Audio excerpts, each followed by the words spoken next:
Hello and welcome to Top Dog Comics, my first full-length video I'm going to put on here.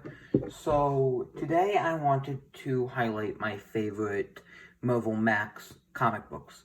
Marvel Max was an imprint of the Marvel Publishing Company, which was specifically used to make adult-only comics. It was originally made as a competitor to DC's Vertigo, and was a endeavor. There were some very good comics, which I'm going to show you some of my favorite ones I personally own. They're obviously not the best ones, I don't own all of them. And one of my least favorite ones, as kind of to show the flops of Marvel Max. Now, they kind of went underground, kind of like Vertigo. There has been one recent series, which actually came out this year, called Get Fury, but it was written by Garth Ennis. It was just a Punisher comic, basically. But let's get into the video. So, just to kind of show, this is, yeah, we should see the top one, but this is the stack. I don't want to give anything away yet, but let's start off with, I'm going to do my top 4, then the one I dislike, and then my number 1. So, 1, 2, 3, 4. Yep, that's 5. Alright then. So, top 4. 1 second, I'm just getting them ready. Alright, starting off, we have Fury, written by Garth Ennis. Fury by Garth Ennis is about Nick Fury. This was obviously before he was, I want to say retcon, but before his character became black in both comics and in movies. This is actually the comic famous for getting George Clooney to decline playing the role, which led to Samuel L. Jackson taking it. Now, this comic normally gets overshined by Garth Ennis' other Fury Max title, My War Gone By, but this comic is very good. The art in it is very, very nice. It has a great story. It is about an aging Nick Fury who is sick, who gets promoted so much to the point where he literally can't do anything. And S.H.I.E.L.D. has just become an intelligence agency. You know, they don't send people anywhere, and rather than do operations, they would much rather just sit around and collect intel. Now, obviously, Nick Fury doesn't like this, and he meets in a bar with an old enemy who talks to him and says, you know, like, imagine if we started another war, we went to battle with each other, which happens right here. He says, let's see, Nick Fury says, what happened to this country? When did the blank start running things? How did they get away with the pissant little rules they make us live by? Why do they use 10 words to hint at what just one word would say? Basically saying he's sick of, like, filibusters and all that stuff. And he goes, guys like me and you battling it out with the fate of the world at stake. A war in the shadows, a war that little people never knew about. A whole great game. It was like chess with blood. Nick Fury goes, what's your point? And him with a sadistic smile goes, my point is, let's do it again, Nicky. So, this comic is insanely bloody, lots of swearing, but it's Garth Ennis, once again, at his peak. And definitely, if you see this somewhere, check it out, it's an amazing comic. Alright, on to number 2.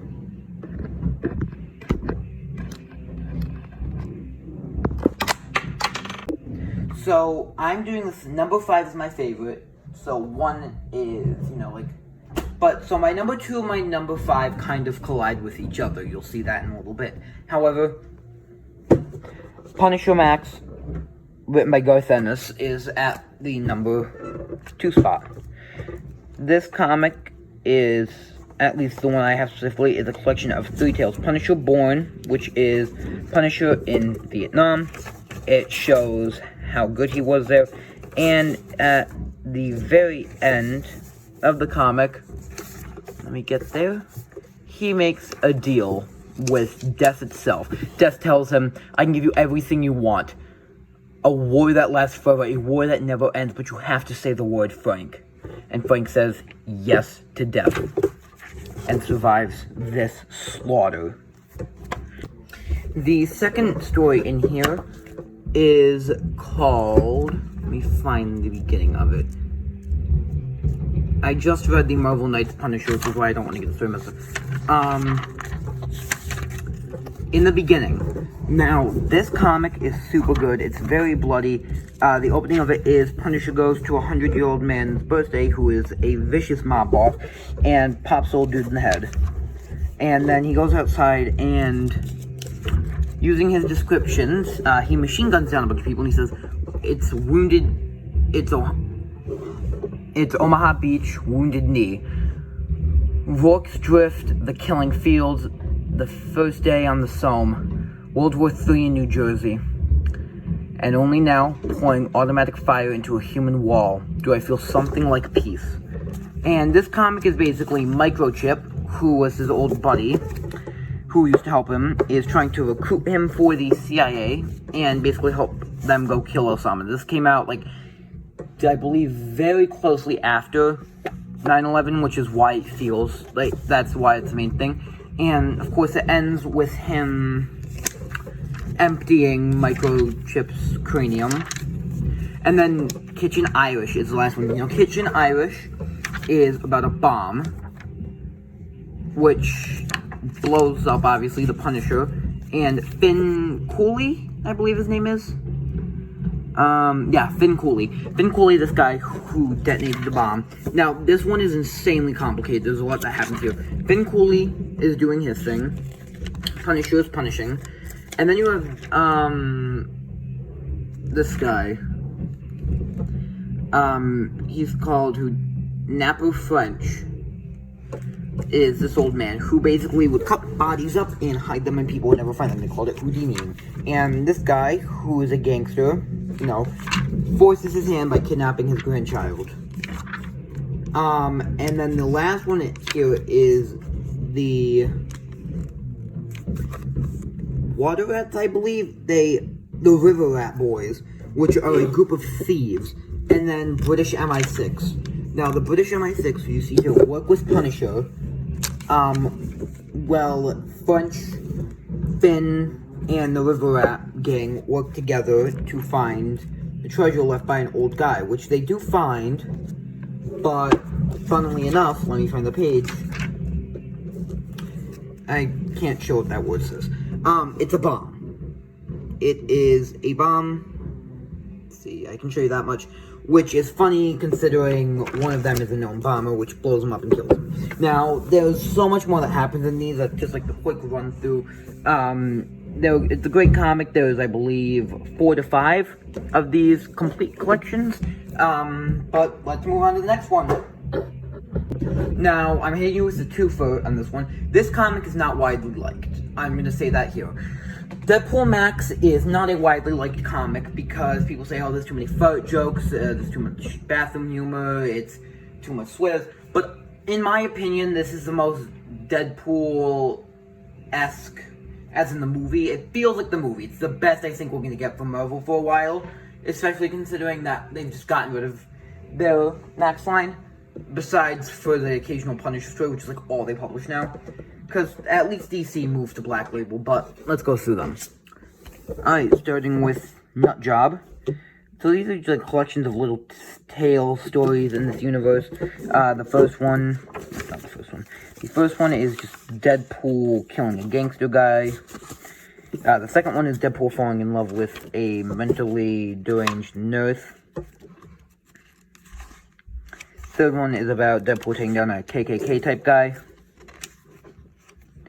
Fourth one is his team up with Cable. And then the final one is him meeting, what is her name?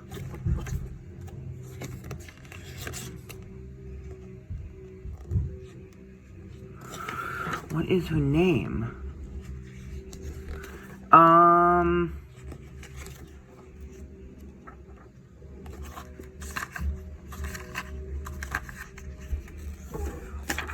Let me see here.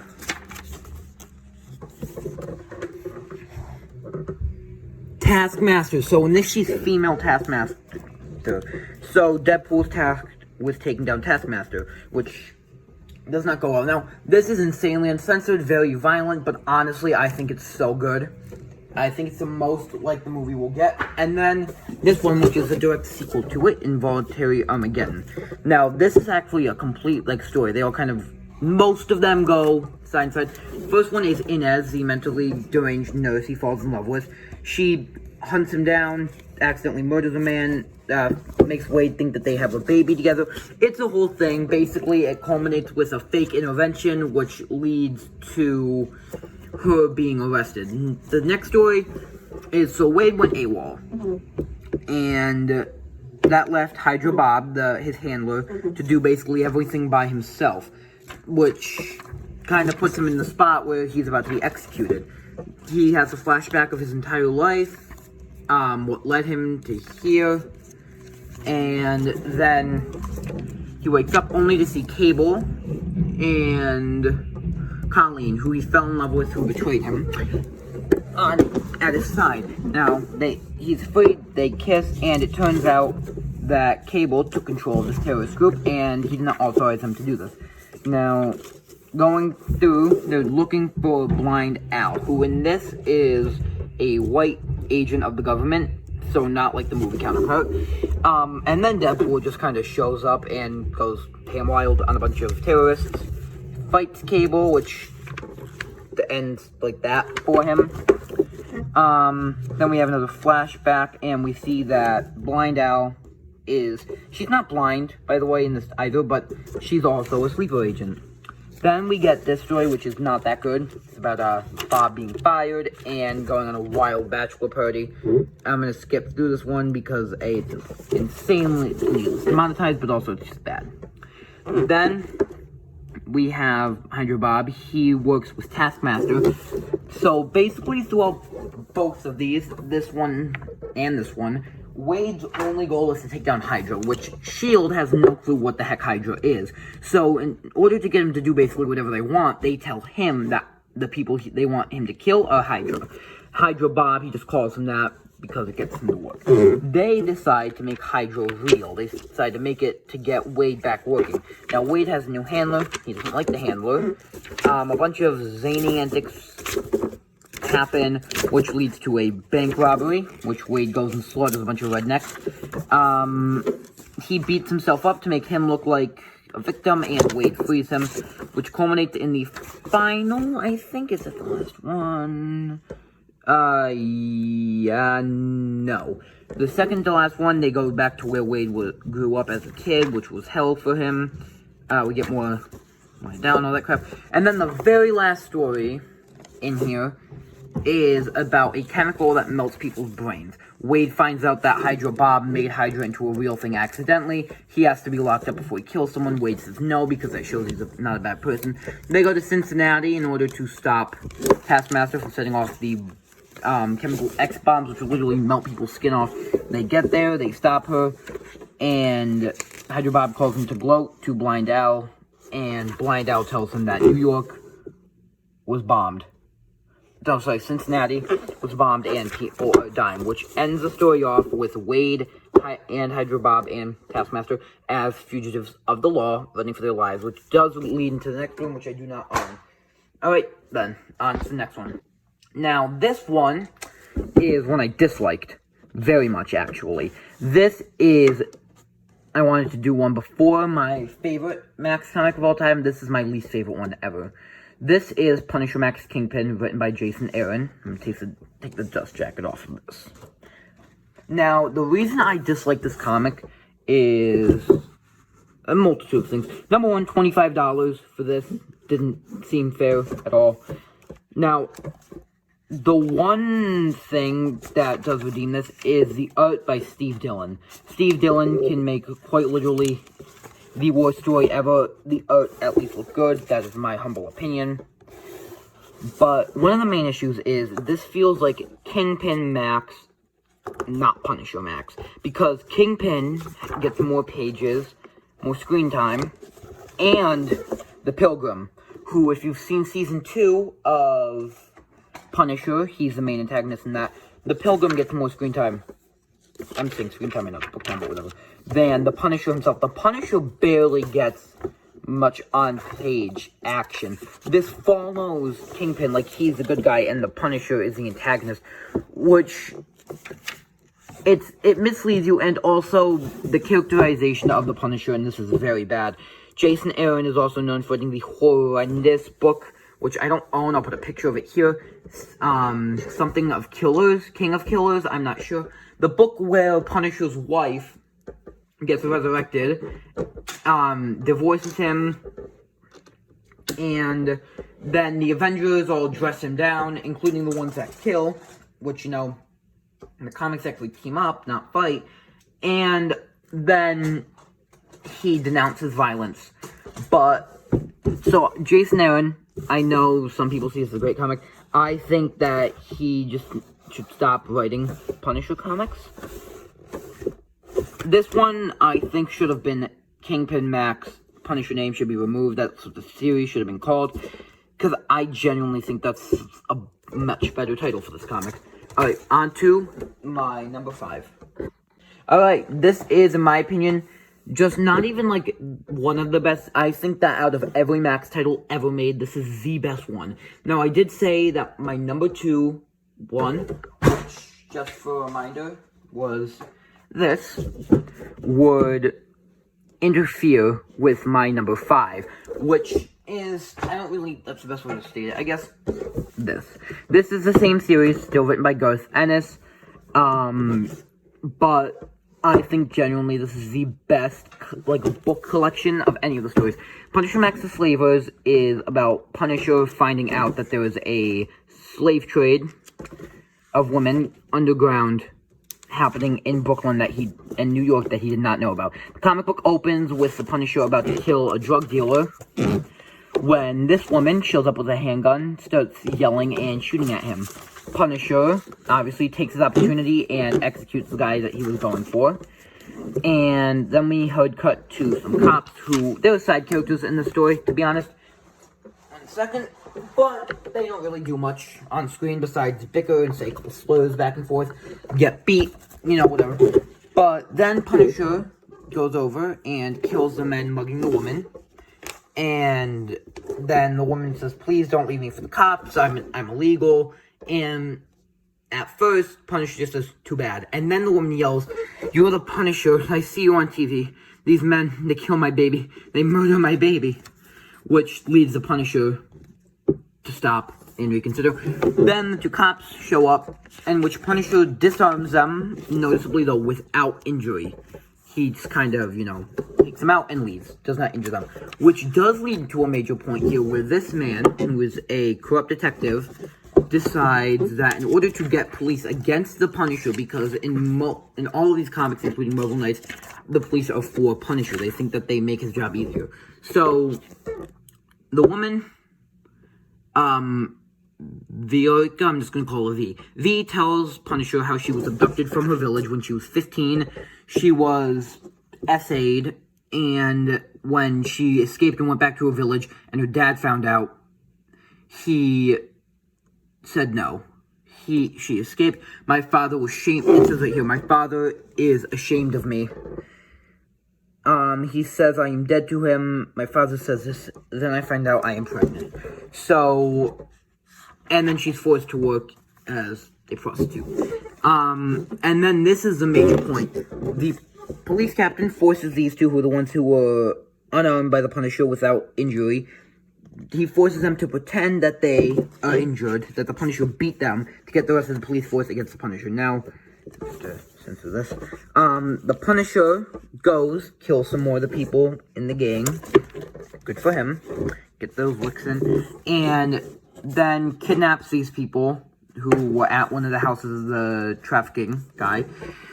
And kidnaps them, kills the driver, and takes them here to start pushing them when the police show up. They knew he was going to be there. Now, this cop chasing him, falls over, and I'll skip through a little bit more after this, but this is the last part I really want to show. Smacks his head on the rails, and the Punisher shows up and goes, "Looks like it's time for the sustained and brutal beating.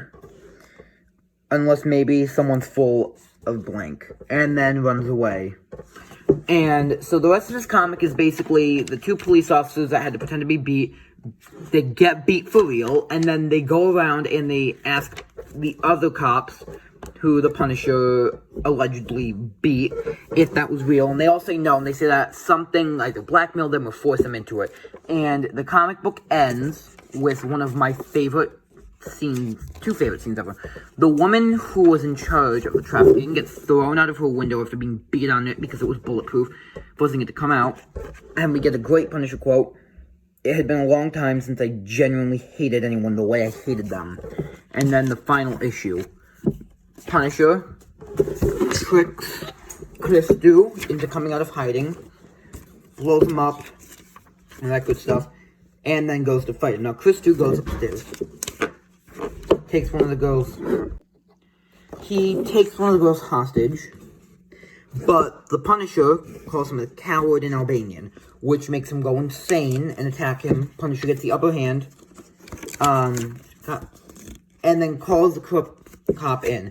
He has Christu tied up in a chair, and they ruled by fear, so the Punisher decides to do that. He tells the corrupt cop, "Don't reach for your weapon." He says, "You really gonna pull that?" And then tells the corrupt cop that he has a file for him that shows all the corruptness he's done. He says, "If you do what I'm going to tell you to do, I will destroy this. No one will ever see the light of day." He then, knowing that these traffickers rule by fear, takes a can of gasoline out, douses Christu, who is the main trafficker, lights him on fire, which he records, gives to the corrupt cop, and sends him to Albania to make sure they never come back. And it says in it the corrupt cop is never seen again, and neither are the traffickers. Now, this is the best Max story ever made, because rather than most of them where it's just gore for the shock value, this one covers an insanely heavy topic, and it does it in a way that actually feels like it works. It is genuinely just a great comic, and if you have to buy any Max comic today, go on Amazon, find this one, read it, it's amazing. It is another story like the Kitchen Irish, like in the beginning, like Born, like Preacher and Hitman, that will make you love Garth Ennis' style of writing. Leandro Fernandez, also his art is perfect in the story. But thank you for watching. As a very small, just beginning channel, liking and subscribing, it's 2 clicks for y'all, but for me, it's insanely helpful. It makes it so that my videos see more people. I know that if you've made it this far, you're probably someone, a friend, a family member. If you are, thank you for actually watching the videos I post. Heck, sharing them out, even to other people, would be amazing. But if you're not, and you just found this video by looking up Max Comics or something, I thank you very much for staying this long into the video. A comment, like I said, a like or a subscribe, really does help out the channel, and hopefully I can make this into more just a passion. I love comic books, I love YouTube, and I'd like to, you know, be able to go somewhere with this channel. So, thank you very much for watching, and here are my top 5 one more time. So, just Punisher Max the Slavers, Punisher Max, Fury Max, and both Deadpool Max Nutjob, and Deadpool Max Involuntary Armageddon. And if you're looking up Punisher Max, the one stories to avoid would be anything Punisher Max related, written by Jason AA Aaron. Have a great day. Thank you very much for watching. I'll see you guys on my next video.